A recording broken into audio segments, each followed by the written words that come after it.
हे कृष्ण गोविंद हरे मुरारी, हे Ram Narayan Vasudeva. Hello বন্ধুরা, Jagriti and ফ্যামিলিতে তোমাদের স্বাগত। হ্যাঁ, ঠিক ধরেছ। আজ আমি তোমাদের দর্শন করতে নিয়ে যাব আমার শেষ ধাম এবং ভগবান নারায়ণের পবিত্র এবং সর্বশ্রেষ্ঠ ধাম বদ্রীনাথের উদ্দেশ্যে। আমরা রাস্তায় বেরিয়ে পড়েছি সকাল সকাল এবং আমরা প্রথম বদ্রীনাথ ধাম দর্শন করার আগে যেখানে দর্শন করছি সেটা হলো যোশীমঠ। এখানেই বাবা বদ্রীনাথ শীতকালে এসে থাকেন এবং যেহেতু বদ্রীনাথ পাহাড় চারিদিকে বরফে ঢেকে যায়, তাই এই স্থানটি হলো ভগবান নৃসিংহদেবের স্থান এবং এখানেই ভগবান বদ্রীনাথকে শীতকালে নিয়ে আসা হয়। এবার আমরা ভগবান নরসিংহদেবকে দর্শন করে আমরা যোশীমঠ থেকে বেরিয়ে পড়েছি বদ্রীনাথের উদ্দেশ্যে। বদ্রীনাথে যেতে গিয়ে আমি যেটা দেখলাম বন্ধুরা, যে আমাদের 3 ধামের মধ্যে সবথেকে কঠিন এবং কঠিনতম যে পথ সেটা হলো বদ্রীনাথের পথ। ভয়ঙ্কর ভয়ঙ্কর পাহাড় এবং সেই পাহাড়ের দেখেই বুঝতে পারছো যে সেই পাহাড়ের একদিকে বিশাল বিশাল খাদ, অন্যদিকে কঠিন পাহাড় এবং রাস্তাও খুবই রিক্সের আর কি। এইখানেই প্রচুর ধস নামে এবং বদ্রীনাথ চামোলি বলে একটি অঞ্চলের মধ্যে বদ্রীনাথ মন্দির স্থাপিত। এই চামোলিতে কিছুদিন আগেও এবং প্রত্যেক বছর বর্ষাকালে আমরা দেখি ধস নেমেছে এবং ভয়াবহ অবস্থা হয়। তাই বদ্রীনাথ যেতে গিয়ে আমি তোমাদেরকে রাস্তারও খানিকটা দর্শন করাবো। দেখতেই পাচ্ছ বন্ধুরা, আমাদের ট্রাভেলারগুলি এইভাবে একের পর এক লাইন দিয়ে এবং সিঙ্গেল ওয়ে হয়ে যায় প্রত্যেকটা টার্নের জায়গায়, সেখানে একের পর এক লাইন দিয়ে আস্তে আস্তে ব্রেক করে করে নামতে থাকে।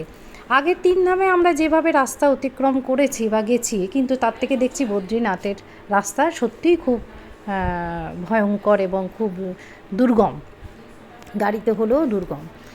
কিন্তু যা দেখলাম তাতে প্রত্যেক বদ্রীনাথ যেতে গিয়ে যে পাহাড়গুলি একটি পাহাড়কে ছেড়ে আমরা যখন আরেকটি পাহাড়ে উঠছি এবং সেই পাহাড়টিকে ছেড়ে অপর একটি পাহাড়ে যাচ্ছি, প্রত্যেকটি পাহাড়ের মধ্যে সংযোগস্থলে থাকছে একটি ব্রিজ এবং 3 ধামেও আমরা ঠিক এই একইভাবে অনেকগুলি ব্রিজ অতিক্রম করেছি। আমি হয়তো আগের কোনো ভিডিওতে তোমাদেরকে সেই ব্রিজগুলো দেখাতে পারিনি বা আমার ঠিক সেইভাবে তোলা হয়নি, কিন্তু বদ্রীনাথে 2টি পাহাড়ের সংযোগস্থল রূপে যদি কোনো কিছুকে ধরা হয় তাহলে সেইটা হচ্ছে একটি করে ব্রিজ। ঠিক তার নিচ দিয়ে কোনো না কোনো নদী বা কোনো স্থান প্রবাহিত হয়েছে।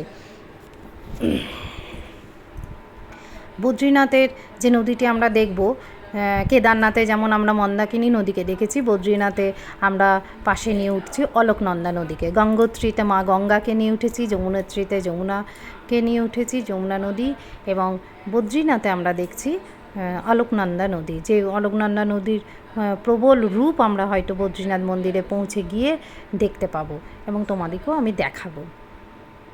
এই হলো সেই সংযোগস্থল, সেই ব্রিজ, নিচ দিয়ে বয়ে চলেছে অলকনন্দা নদী। এইভাবে আমরা একটা পাহাড় শেষ করে আরেকটা পাহাড়ের দিকে এগিয়ে চলেছি। উপরে বোর্ডগুলিতে দেখতেই পাচ্ছ বদ্রীনাথের কত কিলোমিটার দূরত্ব ঠিক এই ব্রিজ থেকে, সেটাও দেখা যাচ্ছে। রাস্তা কিন্তু খুব ভালো এখানে, গভর্নমেন্টে যেটা খুব ভালো লাগলো, গভর্নমেন্টের তরফ থেকে রাস্তার কিন্তু পরিচ্ছন্নতা রেখেছে। আচ্ছা, এই স্থানটি হলো অলকনন্দা নদী এবং রুদ্রপ্রয়াগ নদীর সংযোগস্থল। এটিকে সঙ্গম বলে পরিচিত করা হয়। নিচেই দেখছো ডান দিক দিয়ে আসছে অলকনন্দা নদী এবং বাঁ দিক দিয়ে আসছে রুদ্রপ্রয়াগ নদী। এখানে অনেকে দাঁড়িয়ে নিচে নেমে স্নানও করে থাকে বা পুজোও দিয়ে থাকে। আপনাদেরকে সঙ্গমস্থলটি গাড়ি থেকেই দেখানো হয় এবং তাই আমি তোমাদেরকেও সেইভাবেই দর্শন করালাম। আমরা নামিনি। এবার আমরা এগিয়ে চলেছি বদ্রীনাথ ধামের উদ্দেশ্যে। ভয়ঙ্কর পাহাড়ের রূপ। আমি লেহ লাদাখেও প্রচুর পাহাড় দেখেছি, কিন্তু ওখানে পাহাড়ের মধ্যে সবুজ কিছু আমি দেখতে পাইনি। ওখানে গাছগাছালি একদমই কম, কিন্তু বদ্রীনাথ, কেদারনাথ, 4 ধামে যে সবুজ দেখতে পাচ্ছি তাতে বুঝতেই পারছো এখানে বৃষ্টি প্রচুর বৃষ্টি হয়, তার ফলে ধস নেমে আসে। আমরা বদ্রীনাথ ধামের ঠিক মন্দিরের আগেই পৌঁছে গেছি। সরকার থেকে নানাভাবে বদ্রীনাথ ধামকে সাজানো হচ্ছে। এখানে পণ্ডিতজি আমাদেরকে বোঝাচ্ছেন। বদ্রীনাথ ধামে পুজোর নিয়ম। আর তারপর দ্বারকা যায়। তো এই 4 ধাম আছে। তো এটা সর্বশ্রেষ্ঠ ধাম, সবচেয়ে ধাম হচ্ছে বদ্রিকাশ্রম। এখানে পুজো সিস্টেম বলে দিচ্ছে আপনাকে। পুজো এখানে যেরকম কেদারে দিয়েছেন, আপনার হাত দিয়েছেন, ওখানে ভিতরে পুজো করেছেন। এখানে ভিতরে পুজো হয় না, কেবল দর্শন হয়। নারায়ণ যেখানে তপস্থলী আছেন ওখানেই বসে নাম গোত্রে সংকল্প পুজো পাঠ হয়, নাম গোত্রে সংকল্প হয়। হ্যাঁ, এখানে যে অরিজিনাল প্রসাদ আছে ওটা হচ্ছে আপনাদের পুরীর মতো শুকনান্ন মনস্কামনার জন্য দেই আমরা। তারপরে হচ্ছে নারায়ণে গায়ক চন্দন, তারপরে চরণ তুলসী, আর তারপরে একটু অঙ্গবস্ত্র, ছোঁয়ানো অঙ্গবস্ত্র নারায়ণে, আর নকুলদানা প্রসাদ থাকে। বিভিন্ন রকম পুজো আছেন, যেরকম আপনার পারবেন ওরকম ব্যবস্থা হবে। উত্তম যদি করবেন আপনার, উত্তম মধ্যম নিম্ন আদম আছেন, 4 প্রকারের লোক থাকেন এখানে।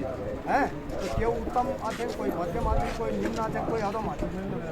উত্তম যদি করবেন আপনাদের 2100 টাকা পুজো, তার মধ্যে ইনক্লুডিং আছেন সব, পুজো দক্ষিণা সহ ইনক্লুডিং। তারপরে 1500 আছেন, তারপরে 1100 আছেন, আর তারপরে 700 আছে। আপনার বলুন কীভাবে ওখান থেকে চলেছেন আপনার। হ্যাঁ হ্যাঁ, নারায়ণ শুনেন, হ্যাঁ এইটাই হবে। আমি একটা পণ্ডিতজির বোঝানো শেষ, এবার আমরা বেরিয়ে পড়েছি বদ্রীনাথ মন্দিরের উদ্দেশ্যে, বাবা বদ্রীনাথকে দর্শন করতে। মেয়ের ভীষণজিৎ, পিঠুতে চেপে এসে যাবে। গাড়ি পার্কিং থেকে বদ্রীনাথ মন্দির প্রায় 1.5 কিলোমিটার তোমাকে হাঁটতে হবে। পণ্ডিতজি যেভাবে বোঝালেন সেভাবে তোমরা পুজো দিতে পারো, যে কোনো পণ্ডিতকে ধরে, বা মনে করলে তোমরা নিজেরাই দোকান থেকে প্রসাদ কিনে তোমরা ঠাকুরকে দর্শন করে সেখানে যে পুরোহিত থাকে তাকে দিয়েই তোমরা পুজো করিয়ে নিতে পারো, কারণ এখানে অঞ্জলির কোনো ব্যাপার থাকে না। এইটি হচ্ছে অলকনন্দা নদী। এই অলকনন্দা নদীর তীরে অনেকেই তার পূর্বপুরুষ বা পিতৃপুরুষের উদ্দেশ্যে শ্রাদ্ধ করে থাকেন, এবং কথিত আছে যে এখানে নাকি যদি পূর্বপুরুষদের শ্রাদ্ধ করা হয় তাহলে তাদের মুক্তি ঘটে যায়, তাদের আর জন্ম হয় না। তাই অনেকে অনেক রকম পণ্ডিত এখানে পাবে, তারা তোমাদের করিয়ে দেবে।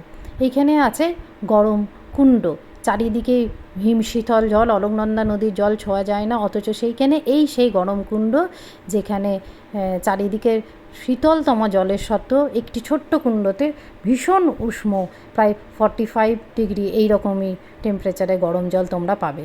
এবং আমিও শুনে এসেছি বা কথিত আছে যে পৌরাণিককালে সূর্যদেব কোনো ব্রাহ্মণ হত্যাতে দোষী হয়ে ব্রাহ্মণকে হত্যা করে তার পাপ স্খলনের জন্য নারায়ণের আরাধনা করেন এই বদ্রীনাথের উদ্দেশ্যে, এবং এখানে বসেই তিনি বদ্রীনাথের আরাধনা করেছিলেন তার পাপের প্রায়শ্চিত্তর উদ্দেশ্যে।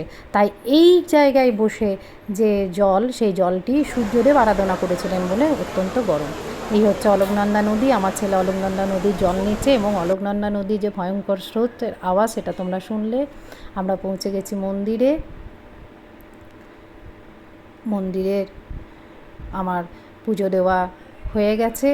যদি লাইনে যাও প্রায় 2.5-3 ঘন্টা লাইন, এবং তারপর পুজো দিতে হয়। তবে যেহেতু আমার সাথে মা ছিলেন, সিনিয়র সিটিজেন, তাই আমি রিকোয়েস্ট করাতে ওনারা আমাদেরকে অন্য পথ দিয়ে খুব শর্টকাটেই মন্দির দর্শন করিয়েছিলেন। এবং এই হচ্ছে মন্দিরের মুখ্য দ্বার। এখান থেকে লাইনে দেওয়া হয় এবং ভেতরে অনেক ঘুরে লাইন করে বাবার দর্শন পাওয়া যায়। বাবা বদ্রীনাথ হচ্ছে স্বয়ং প্রভু নারায়ণ। এইখানে তিনি শিবের আরাধনা করেছিলেন এবং মা বদ্রী বৃক্ষরূপে তাকে আড়াল করেছিলেন বলে, মানে মা লক্ষ্মী তাকে বদ্রী বৃক্ষরূপে আড়াল করেছিলেন বলে জায়গাটির নাম বদ্রীনাথ। এই হচ্ছে আমাদের প্রথম বা শেষ গ্রামের যাওয়ার রাস্তা, অর্থাৎ ভারতের প্রথম বা শেষ যাই বলতে পারো। যদি পূর্ব দিকে দেখো তো প্রথম গ্রাম মানা গ্রাম। আমাদের গাড়ি এখানে পার্কিং করে এখান থেকে যে কোনো ছোটো গাড়ি করে তুমি মানা গ্রামের উদ্দেশ্যে যেতে পারো। এই হচ্ছে মানাগ্রাম, এবং আমার ছেলের ফটো, অলকনন্দা নদী, মানাগ্রাম, মানাগ্রামের গেট। এখান থেকে মানাগ্রাম যাওয়া হয়। এবার আমরা বদ্রীনাথ থেকে ফিরছি নিচের দিকে। এবং বদ্রীনাথে তোমাদের দিকে আগেই বললাম তোমাদের যে বদ্রীনাথের রাস্তা খুব ভয়ঙ্কর, তাই বদ্রীনাথের রাস্তাগুলি দেখাবার জন্য আমি তোমাদেরকে কিন্তু একটু ভিডিওতে দেখাচ্ছি যে কি ভয়ঙ্কর ধস নামে। কেন চামলিতে প্রায় ধস নামে এবং রাস্তা বন্ধ হয়ে যায়। অনেক তীর্থযাত্রীরা অনেক সময় আটকে যান। শীতকালে তো যাওয়াই মুশকিল হয়, আর বর্ষাকালেও খুব ধস নামে। এই যে রাস্তাটি আমরা অতিক্রম করছি এটা হচ্ছে প্রবল ধসপ্রবণ এলাকা, পাশ দিয়ে অলকনন্দা নদী।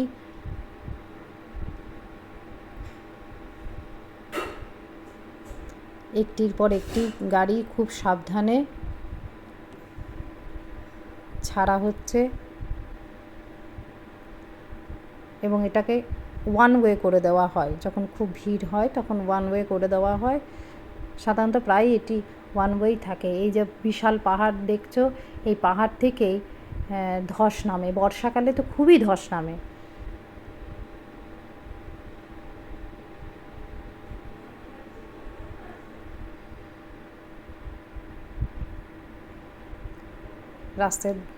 রাস্তার ধারে ধারে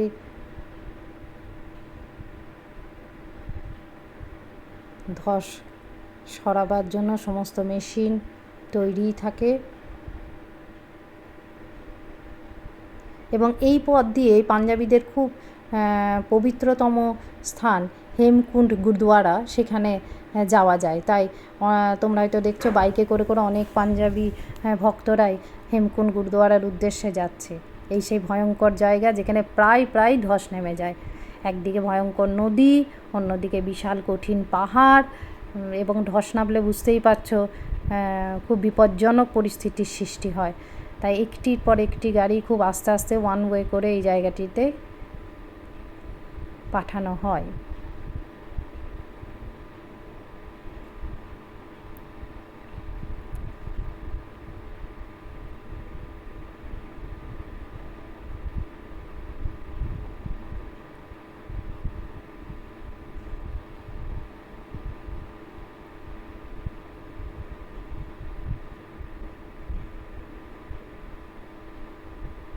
চারিদিকেই ধসের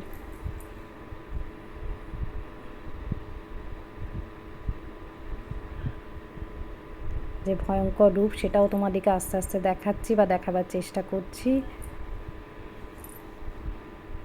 আমি গাড়ি থেকে যতটুকু পেরেছি তুলেছি এবং সেই জন্য হয়তো অনেক জায়গায় একটু একটু কেটেও গেছে। তবে বন্ধুরা, প্রথমেই বলে রাখি আমি এই ব্লগের ব্যাপারে খুব বেশি এক্সপার্ট নয়, তাই আমার অনেক ভিডিও হয়তো তোমাদের দেখে হাস্যকৌতুক মনে হতে পারে, তার জন্য আগে থেকে ক্ষমা চেয়ে নিচ্ছি। কিন্তু আমি জানি তোমাদের সহযোগিতা আমার সাথে অবশ্যই থাকবে এবং আমার ভিডিওগুলি যদি তোমাদের পছন্দ হয়, ভালো লাগে, অবশ্যই আমার ভিডিওকে সাবস্ক্রাইব করো। এই হচ্ছে ধারা দেবীর মন্দির। লোকমুখে শুনে এলাম যা, তাতে মানে 2013 সালে নাকি এই ধারাদেবী মন্দিরকে নদী থেকে সরিয়ে পাড়ে নিয়ে আসার কথা হয়েছিল। ধারাদেবীর মন্দির মূল নদীর মাঝখানেই অবস্থিত, কিন্তু মন্দিরটি আমি তোমাদেরকে দেখাতে পাচ্ছি না, চেষ্টা করেও দেখাতে পাচ্ছি না, কারণ আমরা তো গাড়ি থেকে যেতে ভিডিওটি তুলেছি। তাই যেটা বলছিলাম 2013 সালে মন্দিরটিকে নাকি সরিয়ে নিয়ে আসার কথা হয়েছিল উত্তরাখণ্ড সরকার থেকে, কিন্তু সেই বছরই কেদারনাথে চরম বিপর্যয় নেমে আসে। তাই এই মন্দিরটি এখনও পর্যন্ত আর ভাবাই হয়নি যে এটিকে সরানো হবে। এটি নদীর ঠিক মাঝখানেই ধারাদেবীর মন্দির অবস্থিত। অনেকেই নেমে এখানে পুজো দেয়, কিন্তু আমাদের গ্রুপের থেকে সেরকম ছিল না বলে, নিয়ম ছিল না বা তারা নামায়নি বলে আমরা পুজো দিতে পারিনি। কিন্তু এই নদীর ওপরে মা ধারাদেবীর মন্দির, আমরা গাড়ি থেকেই দর্শন করেছিলাম।